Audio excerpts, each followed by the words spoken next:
Tonight, on First at 9 this Sunday the 27th of July 2025. Investment imperative. IMF's mission chief for Sri Lanka underscores urgent need for robust FDIs to fuel Sri Lanka's sustainable growth trajectory. Says strategic private investments in the electricity sector could offset tariff pressures and energize long-term economic benefits. Judicial transition. Justice Preethipadman Surasena swears in as the new Chief Justice before President Anurukumara Dissanayaka. Banking reckoning. Opposition leader Sajith Premadasa claims that MSMEs grapple with systemic inequities when dealing with certain banks. Political scrutiny over Sri Lanka customs intensifies as fresh allegations over unlawful release of containers come to light. Borders and breakthroughs. Thailand and Cambodia accept Malaysia as mediator amid fresh border clashes. President Dissanayaka too urged to assist in peace efforts. Men are the tools. From Derana, this is Derana First at 9. Live from Studio 24 in Colombo. Good evening and welcome to Derana First at 9. I'm Aditya Drisingha joining you live with the latest in Sri Lanka and around the world, brought to you by the only Sri Lankan media network to rise to the pinnacle across all media platforms, recognized as the best by every survey and beloved by the people. On your top story tonight, IMF Mission Chief for Sri Lanka, Ivan Papageorgiou, reveals that prior to Sri Lanka's exposure to US tariffs, the country had a relatively low level of both foreign direct investments and export income compared to peer economies in the region. Joining an exclusive interview on Derana's at Hyde Park with Indiva Ramuwatha, the mission chief points out that policy consistency is key in attracting foreign direct investments that Sri Lanka so desperately yearns for. Meanwhile, responding to public concerns raised regarding a potential increase in electricity tariffs, Papageorgiou highlights that private sector investment in the electricity sector could unlock additional potential and bring more benefits to both the government and consumers.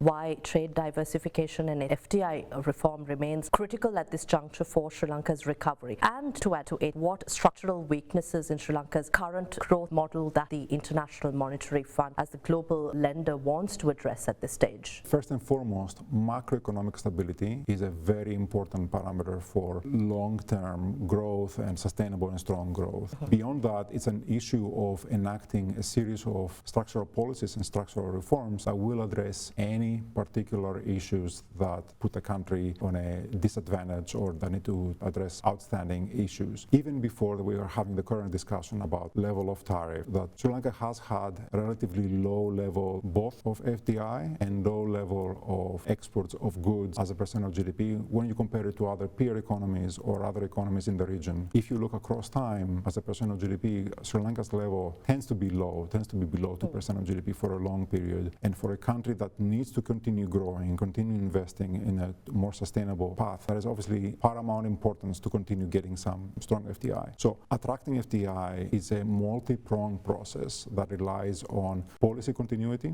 low corruption, strong rule of law, and associated other policies. Because Sri Lanka has unique characteristics, very well situated where it is geographically, and having a dynamism that remains to be unlocked, I would say that it needs to look within the set of advice that has already been given. We're talking about the Ceylon Electricity Board restructuring. While unbundling is agreed in principle, there are public concerns about potential tariff hikes. What's the IMF view about unbundling under state control? And we also want to know whether this is sufficient in this current context. From the IMF perspective, any reforms of the electricity sector should be credible, should be transparent, and should have a broad buy-in from all relevant stakeholders with a view towards preserving what is good about the current arrangements and making sure that the fiscal implications or the fiscal impacts are managed and are minimal. We believe state ownership may have a role to play, but we are somewhat agnostic in that what should be the role and what should be the speed at which this is going to take place with respect to the unbundling and the initial phase of unbundling. The EFF program doesn't have a view on the ownership model that the electricity sector has to have. Potentially under state control, a lot of the operation of the electricity company can continue being done on an even footing where it creates long-term sustainability and good outcomes for everybody, including also for the consumer. There is nothing wrong with being under state control. That being said, inviting in new investment, potentially private investment or public-private partnerships could unlock additional potential into the electricity company, could give investor confidence, could give ways for the electricity company and utilities in general to be able to invest more into potentially renewable sources of energy, something that could also benefit Sri Lanka itself, potentially lower the cost of tariffs and be beneficial both for the state by not incurring any additional liabilities as well as the consumer. Now, Prime Minister Dr. Harini Amarasuriya claims that the most important aspect of education is the creation of a generation of citizens capable of improvising and adapting to ever-evolving circumstances. Pointing out the tech-driven advancements of the modern day, the Premier reveals that the proposed education overhaul seeks to inspire the pursuit of knowledge as opposed to simply memorizing textbooks. The fifth session of Ratnapura Sivali Central College's Student Parliament was held yesterday under the patronage of Prime Minister Dr. Harini Amarasuriya. During the session, students were given the opportunity to present suggestions regarding the upcoming educational reforms. These educational reforms must not be drafted exclusively by ministers or officials. These reforms must come off the back of broad public discourse and engagement. The youth and school children must actively participate in these conversations. Compared to our time, the world is swiftly developing with technology. The world is evolving so fast that it renders futile all attempts at predicting the future. Within a month's time, information contained in a textbook would be outdated. That is why we intend to create a generation that seeks knowledge as opposed to one that memorizes a textbook. In my opinion, what's most important is the ability to improvise and adapt to ever-evolving circumstances. We need a generation that can flexibly adapt to challenges. A thought shared by a student here will continue to be etched into my memory. The student said that adults who reminisce their childhoods with much adoration are the same adults ruining our childhoods. After listening to that, I resolved to never speak about my childhood ever again. There is no point in all of you knowing about our childhoods. On the contrary, we must strive to make your childhood happy, unburdened and free of pressure.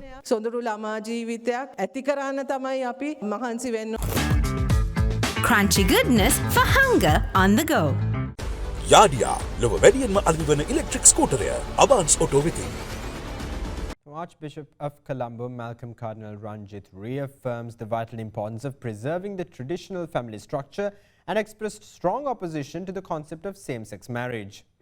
Delivering a sermon during the annual feast at St. Anne's Church in Berwala, the Cardinal emphasizes that the new generation has been led astray by various ideological influences and media-driven narratives, often pursuing temporary solutions without grasping the true meaning and purpose of marriage.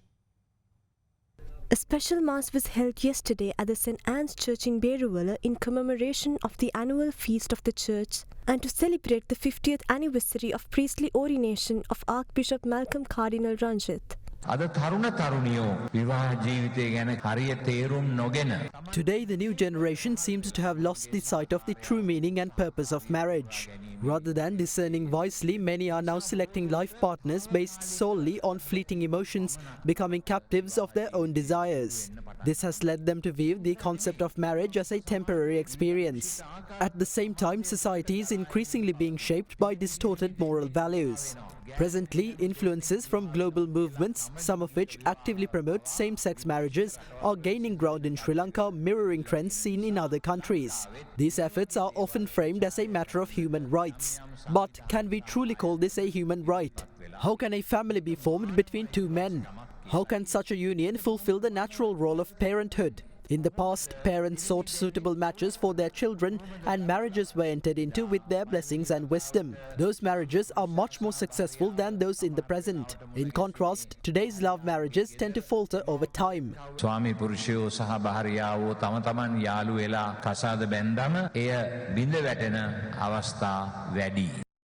In other news, Supreme Court Justice Preethipadman Surasena swore in as the new Chief Justice today at the Presidential Secretariat before President Anrukumara Dissanayake.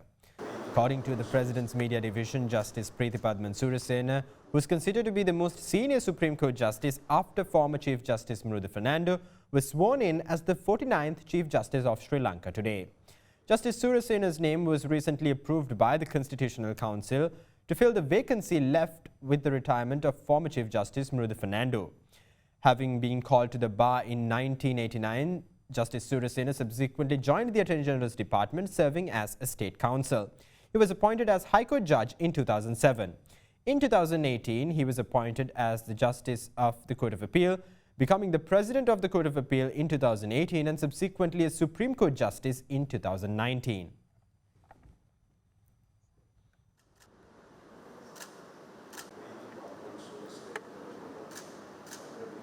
Nine Sri Lankan students were recently awarded scholarships at the University of the Chinese Academy of Sciences.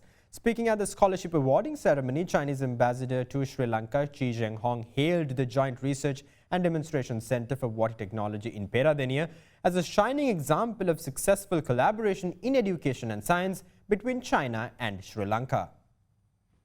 An event to award scholarships at the University of the Chinese Academy of Sciences to 9 Sri Lankan students was held on the 25th of July at the China-Sri Lanka Joint Research and Demonstration Center for Water Technology in Peradeniya.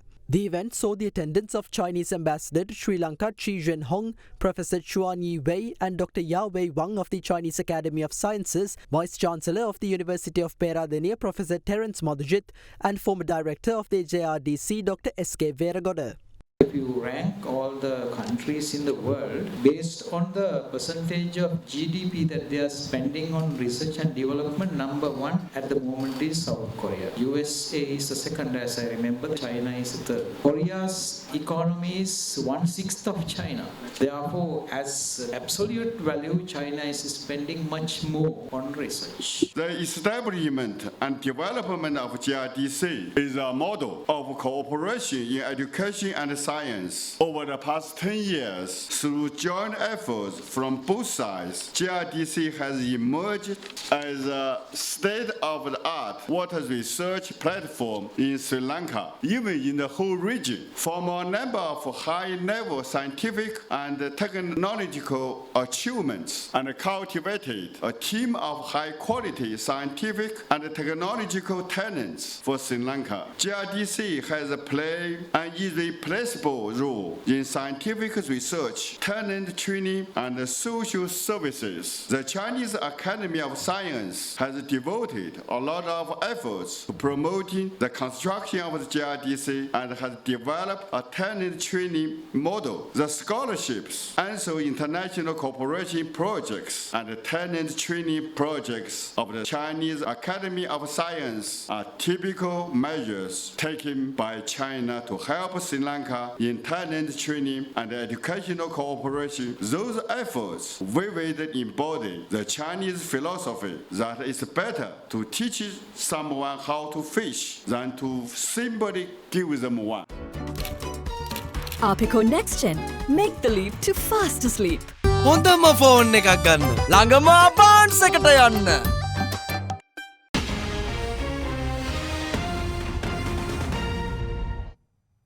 Welcome back. Now in your political news, Minister of Agriculture K.D. Lalkantha asserts that the President should be provided with a more substantial security detail than at present. The Minister made this claim yesterday while speaking in Kandy. දැන් මම යන්නේ cab එක. මගේ අතිරේක ලේකම්ලා සහ ලේකම්ලා යනවා V8 වල. දැන් ටික ටික කට්ටියට පොඩි ලැජ්ජාවක් තියෙනවා. මගේ අමාත්‍යාංශයේම ලේකම්තුමා මේ ළඟදී කිව්වා අමාත්‍යතුමා අරම යනකොට දැන් මං කොහමද අරක යන්නේ? දැන් මම මේ ළඟදී දැක්ක ජනාධිපතිතුමා යනවා කියලා දාලා තියෙන එකක් හයිවේ එකේ දුවන. ඉතින් ජනාධිපතිතුමා ආවම අනිවාර්යෙන් එන කණ්ඩායමක් ඉන්නවා. ඒක වළක්වන්න බෑ. ඒ වාර පරණ ක්‍රමයට ඒ වගේමයි කියලා පෙන්වන්න ගියොත් ඒව හරි මෝඩ මත. මම නම් ඉන්නේ ඔහොම නෙමෙයි යන්න ඕන කියන පුජ්‍යලික ස්ථාන. ඔයිට වඩා ජනාධිපතිතුමාට දැවන්ත ආරක්ෂාවක් ඕන. දැවන්ත මොකා මොන වියෝජන කරත් ඕන. නමුත් අnder සහෝදරයා ඒකට එච්චර කැමති. ඔතන දින පස්සේ මම කියන්නේ අවශ්‍ය නම් හෙලිකොප්ටරෙනුත් දෙන්න. අවශ්‍ය නම් යයිතුයි. Meanwhile, leader of the opposition and the Samagi Janabala Vegaya, Sajith Premadasa, reaffirms the opposition's commitment to compelling the government to deliver lasting and stable solutions to pressing challenges of debt and interest burdens, particularly affecting the micro, small and medium-scale enterprises. Speaking at a press briefing today, member of the SJB Working Committee Niroshan Paduka, meanwhile, addressed the controversy surrounding the purported unlawful clearance of 6 containers of salt, bringing renewed attention and scrutiny over Sri Lanka customs. The opposition leader met with a group representing micro, small and medium-scale enterprises at the opposition leader's office in Colombo. The meeting, which was facilitated under the Citizens' Voice program, focused on particular concerns affecting the MSME sector. The government must be more attentive to the micro, small and medium-scale enterprises. In the lead-up to the elections, the government professed much love and adoration for this sector. Now the government must keep the promises it made. We will push the government to provide sustainable and stable solutions to debt and interest issues. Industrialists of the MSME sector face many challenges when they interact with banks. Certain institutions shrewdly burden debtors with heavy interest obligations and accrue excessive profits through windfall gains. The banking sector has the responsibility to resolve these issues themselves. If banks fail to do so, we will have to present bills and act to further regulate the banking sector.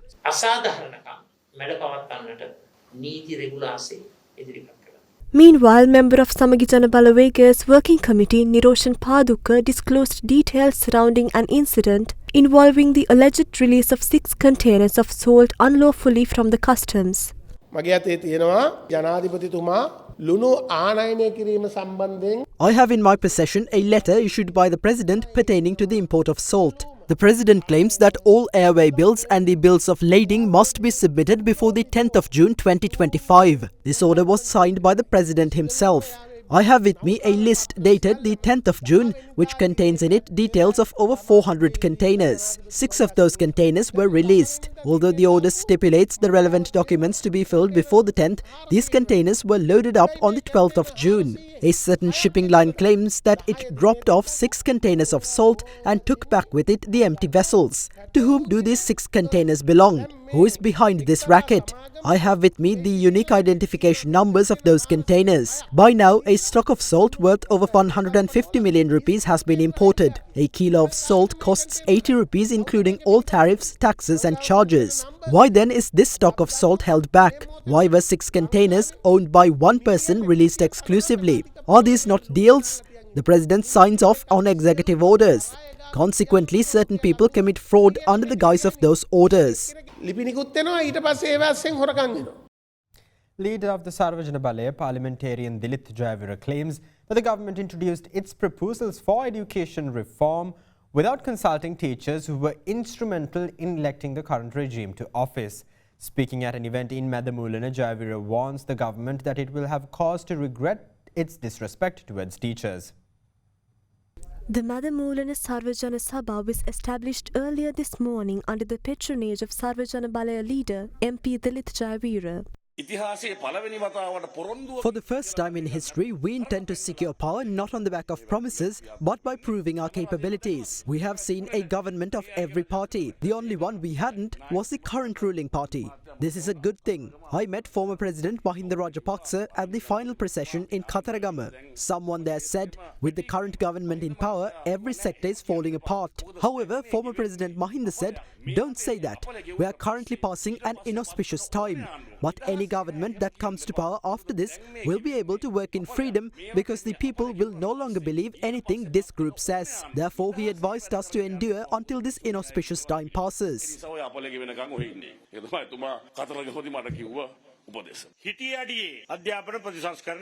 Education reforms have been introduced all of a sudden. The opposition leader inquired about the white paper. A white paper is a concept paper. However, the leader of the house thought it was literally a piece of white paper. So he said, "We have a PowerPoint presentation, not a white paper. Education reforms are clearly necessary." It is because he too received an unreformed education that he thought that a white paper was a literal piece of white paper. Without considering the opinions of teachers or teachers' unions, they are travelling around the country displaying a PowerPoint presentation. Was Prime Minister Harini aware of a child's attention span when she changed the duration of a school period? How can she, a person who never experienced Sri Lanka's free education, know of such things? The President says he pities children who travel long distances to schools half asleep. Despite this, they are increasing the length of a school day by half an hour when it should in fact be decreased. None of this is practical, but they are doing it all the same. Teachers played a major role carrying the banner of the NPP.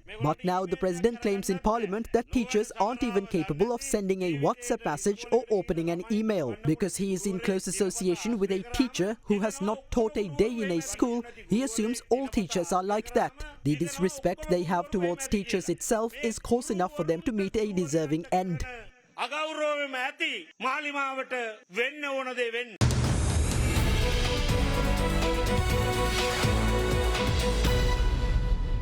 Welcome back. Now in your business news, Minister of Trade Vasantha Samarasinghe encourages more domestic firms to invest in the stock market as a means of raising capital while contributing to the country's economic growth. He made these remarks during a forum held recently in Colombo. An issuer forum jointly organized by the Ministry of Trade, Register of Companies, Securities and Exchange Commission of Sri Lanka and the Colombo Stock Exchange under the theme Innovative Businesses to Propel Economic Growth was held in Colombo last week under the patronage of Minister of Trade Vasantha Samarasinghe.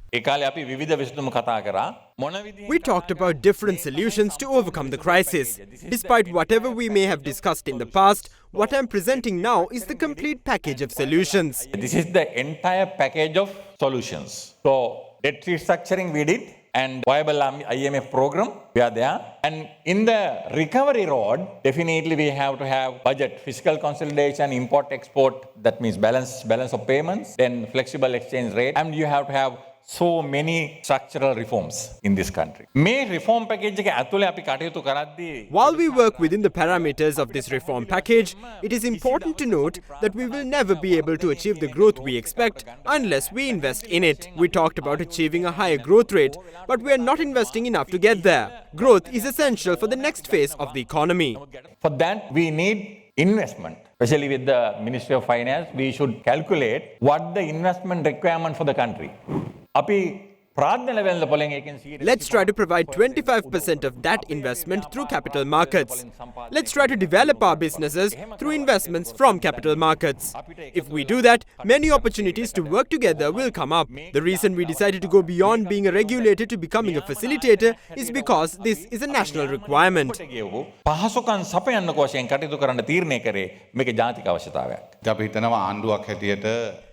As a government, we are looking for ways to strengthen the capital market. We were examining all barriers which prevent the realization of that target. We have 217,000 registered companies in our department, but only 65,000 of them are active. Only about 25,000 to 30,000 among those companies are fairly well off. There are about 2,000 companies commanding capital worth 200 million rupees. Considering our economic direction, we must aim to bring our GDP to at least $150 billion by 2030. By the end of last year, our GDP stood at $98.6 billion. If we round that up to 100 billion, then with a 10% annual growth rate, we can reach 150 billion within 5 years. But we have not focused on achieving 10% growth. Currently, our growth rate is around 5%, and with that, our GDP will grow to a certain level within the next few years. With high growth rates, the economy will expand more significantly. To achieve that, we must strengthen our export economy. There are many companies listed on the stock exchange, and some SMEs also invest in the stock market. As a government, we are looking for ways to increase the number of companies listed on the stock exchange. When attracting foreign direct investments, we must focus on attracting FDIs to produce export-oriented goods. We invite all of you to utilize the stock market as an opportunity to garner the support of the entire society in strengthening the company's future. මේ සමාජයේම දායක කරගෙන එකතු කරගන්න තියෙන අවස්ථාව හැටියට මේක අවස්ථාවක් කරගන්න කියන ආරාධනය අපි කරනවා.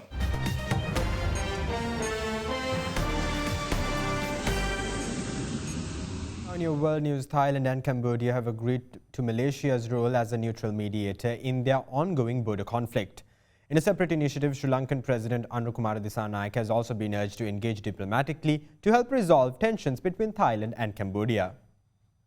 Malaysian Foreign Minister Muhammad Hassan announced today that Thailand and Cambodia have agreed to Malaysia serving as a neutral mediator in their escalating border conflict. The decision follows days of heavy cross-border artillery fire, with both sides blaming each other, and comes amid the worst fighting between the two Southeast Asian nations in over a decade.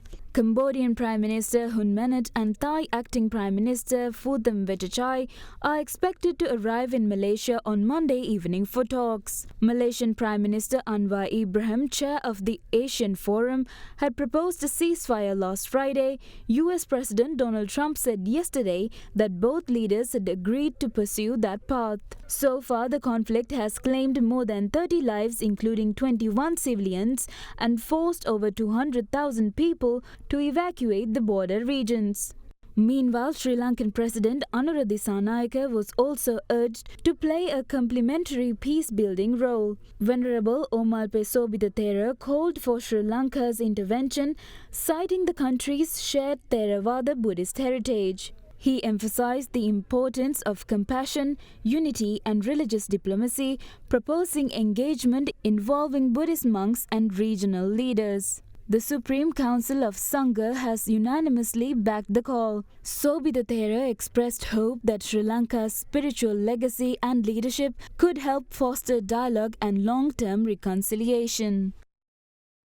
That's all the news we have for you tonight. Thank you. Have a great night.